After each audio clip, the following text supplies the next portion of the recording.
জন্য এটা আমাদেরকে বুঝতে হবে যে হিন্দু মুসলিমের দাঙ্গা কিন্তু কয়েকজন লাগাচ্ছে, হিন্দু মুসলিম কিন্তু নিজেরা দাঙ্গা করে না, কোনো সাম্প্রদায়িক মতভেদ কিন্তু নেই।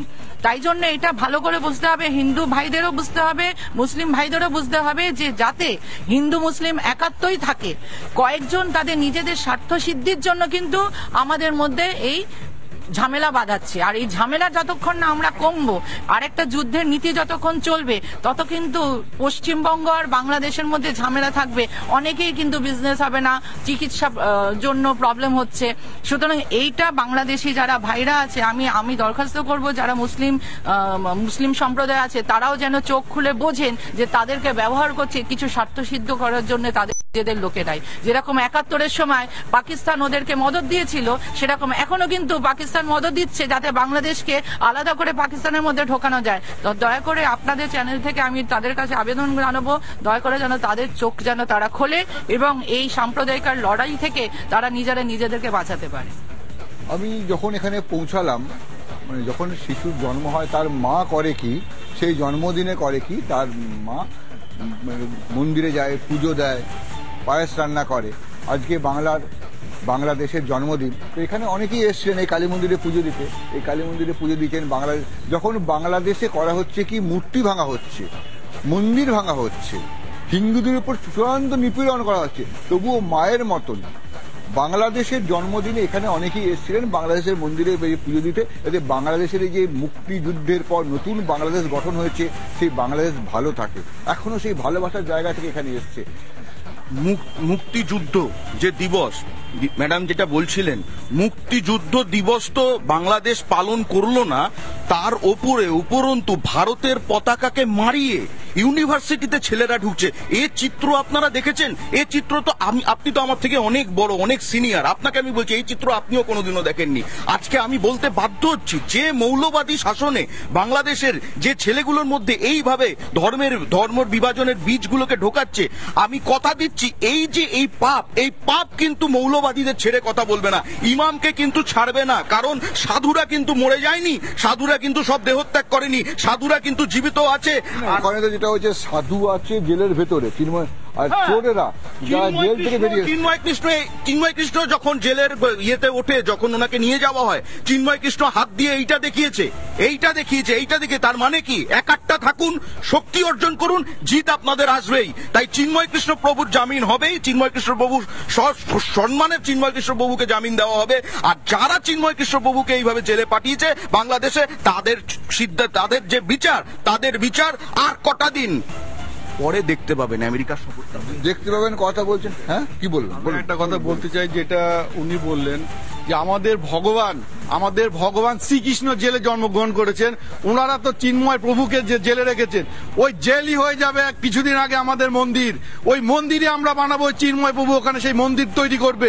আমাদের ভগবান যিনি জেলের সেই চিহ্ন, ওদের কত বড় সাহস, ওরা আমাদের প্রভুকে ভগবান যিনি, ওরা এই জিনিসটা ভুলে যাচ্ছে।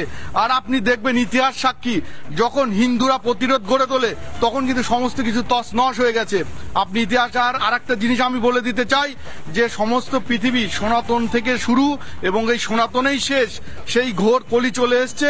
আজকে পাপের পরিমাণ বৃদ্ধি পেয়েছে, বাংলাদেশের পাপের পরিমাণ আবেগ মাতিত হয়ে গেছে। আপনি তো সেনাবাহিনীতে কাজ করতেন, তো আপনি কোথায় কখন কোনো যুদ্ধের সঙ্গে যুক্ত ছিলেন?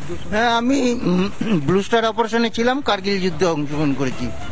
আর ৭১-এর যে মুক্তিযুদ্ধ, সেটা আমি ব্লু স্টার মানে অমৃতসরে, হ্যাঁ অমৃতসরের ব্লু মন্দির, গোল্ডেন টেম্পলে, সেটাকে অংশগ্রহণ করেছিলাম। প্লাস আমরা কার্গিল যুদ্ধে অংশগ্রহণ করেছিলাম, ডাইরেক্ট অংশগ্রহণ করেছিল। ভয়ানক যুদ্ধ, একটা খালিস্তানিদের সঙ্গে, সেখানেও পাকিস্তানি মদত। আর কার্গিল যুদ্ধ পুরোটাই কার্গিলটা তো পুরোটাই এগেন্স্ট পাকিস্তান। বাংলাদেশও তো পুরো পাকিস্তান। শুনুন, বাংলাদেশের যে মুক্তিযুদ্ধ হয়েছে, তাতে এখন যারা এই যে জামাত, এই যে রাজাকাররা, এরা তখনও চায়নি বাংলাদেশ স্বাধীন হোক, এরা এখনো চায় বাংলাদেশ পূর্ব পাকিস্তান থাকুক, এরা এখনো পাকিস্তানের সাথে মিলিত হতে চায়। এরা আলাদা বাংলাদেশ চায় না, বলে এরা বাংলাদেশের পতাকাকেও পাল্টে দিতে চাইছে।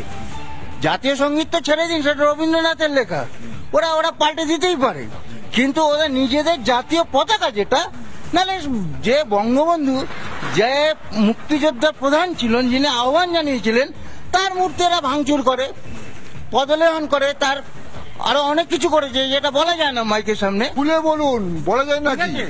তার মূর্তিতে পেশাব অব্দি করেছে তারা। এই নোংরামি একজন মুক্তিযোদ্ধার যে সৈনিক ছিল, আজকে তারা কি করে ভুলে যায়? 19,000 ভারতীয় সৈনিকের রক্তের বিনিময়ে বাংলাদেশ স্বাধীন হয়েছে। 19,000 ভারতীয় সৈনিক রক্ত দিয়েছে আজকে বাংলাদেশকে স্বাধীন করতে। শহীদ হয়েছে। হ্যাঁ, শহীদ হয়েছে। তাহলে বাংলাদেশ ভুলে যাবে? এই রাজাকাররা, এই জামাতরা এখনো বাংলাদেশে, আজকে তারা কি চাইছে? তারা চাইছে যে আমরা মাইনরিটি হিন্দুদের উপর অত্যাচার করব, ভারত এসে আমাদের পায়ে ধরবে, যে এদেরকে করো না, আমরা ভারতকে ব্ল্যাকমেল করব। সেটা তো সম্ভব নয়। ওরা পাকিস্তান কতটুকু করবে, কি করবে? পাকিস্তান নিজে কাঙাল। পাকিস্তান এদের কি করবে? ভারতবর্ষ থেকে যদি সমস্ত রপ্তানি বন্ধ করে দেওয়া হয়, 1 মাস টিকবে না বাংলাদেশ। শুনুন, 1 মাস টিকবে না, এটা ভুকা মরবে। জামাতরা কি করবে? ওদের মিছিলে অস্ত্র নিয়ে হাঁটছে, ওদের হাতে তো অস্ত্র আছে বলছে। কি অস্ত্র দিয়ে কি হবে? হাতে আপনি একটা সর নিয়ে ঘুরছেন, আজকালকার দিনে হাতে একটা সর নিয়ে ঘোরা কোনো ব্যাপার হলো? কোনো ব্যাপার নয়। দেখলাম একটা ছবিতে খেলনা বন্দুকের মতো ছিল, খেলনা বন্দুক ওরা ওরা নিজেদের বাঁচাতে পারবে না। অপেক্ষা করুন না 1টা মাস, জানুয়ারির 20 তারিখ অবধি। তারপরে দেখবেন জানুয়ারির 21 তারিখ থেকে কি হয়। কি বাংলাদেশ এরা চাইছে আর কি বাংলাদেশ হবে, সেটাই জামাতরা দাঁড়িয়ে থেকে দেখবে। ওরা কি বাংলাদেশ চাইছে? কি ওরা কি ওরা চাইছে একটা টোটাল মুসলিম কান্ট্রি। তার জন্য যদি ওরা পাকিস্তানের সাথে চলে যেতে হয়, ওরা পাকিস্তানে চলে যাবে। মুসলিম কান্ট্রি হয়ে গেলে কি ওরা বেশি খেতে পাবে? হ্যাঁ, বেশি খেতে পারো, বেশি খেতে পারো কি কম খেতে পারো না।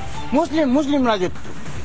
এই যেটা আফগানিস্তানে হয়েছে, চোখের সামনে দেখেছেন, ঠিক সেই জিনিস হচ্ছে যেটা আপনার মায়ানমারে হচ্ছে, সেটাও দেখেছেন। এখন এরা বাংলাদেশে, এরা শুনুন, মুসলমানদের উল্টো বুদ্ধি। এরা সহজ পথে সোজাভাবে কোনো কাজ করতে পারে না। এরা সব সময় উল্টো পথে চলবে না। বাংলা, আমি তো স্বর্ণ মন্দিরে অপারেশন করেছেন, কারগিলে অপারেশন করেছেন। এই বাংলাদেশের কি হয়েছে? এদের কি কোনো অপারেশন দরকার নেই? এদের শুনুন, এরা পথভ্রষ্ট, এরা দিক হারিয়ে ফেলেছে। কি করলে হবে? শুনুন, একটা বিষয়ে পড়াশোনা করে নোবেল পাওয়া আর একটা দেশ চালানো আপাত মস্তক তফাৎ আছে। একটা দেশ চালানো অত সহজ নয়। একটা দেশের কি চাহিদা সেটা ইউনুস জানে না। ইউনুসকে তো কাঠের পুতুল করে বসিয়ে রাখা হয়েছে। চালাচ্ছে তো এখন এই মুহূর্তে আপনার জামাতরা, যার কারণে এখন বিএনপি এদের থেকে সরে গেছে। বিএনপি আলাদা। বিএনপির সব থেকে বেশি ফায়দা হচ্ছে রাজনৈতিক ভাবে শেখ হাসিনাকে সরানোর পরে, কিন্তু জামাতরা সেটা বিএনপিকে হতে দেয়নি।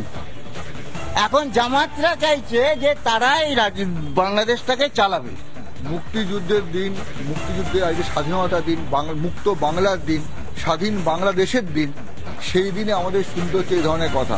আমরা এই স্বাধীনতার দিনে তবুও আশা রাখবো বাংলাদেশ ঠিক ফিরে পাবে, বাংলাদেশ যেমনটা হওয়া উচিত ছিল। আমার সোনার বাংলা যে ঘোষণা ছিল, সেই ঘোষণা অনুযায়ী যেন বাংলাদেশ আবার সোনার বাংলায় পরিণত হয়। তবে আজকে হাওয়া কেমন, এত মানুষের সঙ্গে শুনলাম, কথা বললাম। আগামীকাল ঠিক অন্য কোথাও, ঠিক এই সময়ে আবার হাওয়া কেমন জানবো মানুষের মনের কথা, মানুষ কি বলছে।